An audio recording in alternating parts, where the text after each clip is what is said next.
Hey guys, Alex Automotive here, and today we're going to be diagnosing an oil leak on a 2010 Chevy Cobalt. So, I looked underneath the car, and it's dripping a pretty decent amount of oil. So with oil leaks, you always want to start from the top, and then you want to work your way down. So what I'm going to do first is I'm going to want to remove this shield. So I'm going to take off the oil cap, let me put the oil in, just pull off on the shield. It comes off pretty easy, like that.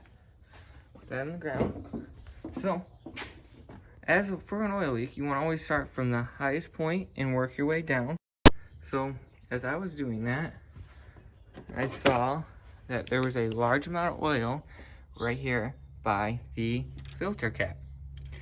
So, I started the car, and I'll start here in a minute, and you can see all the oil going from the top of the cap. So I'm going to replace the oil filter cap, and I'm going to see if that fixes my oil leak. Now that the car started, you can see that the oil is starting to ooze out of that cap slowly but surely, and I think that is what's causing our oil leak. So I'm going to get that fixed, and I'm going to see if that fixes my problem. Guys, so now I got the oil filter cap on.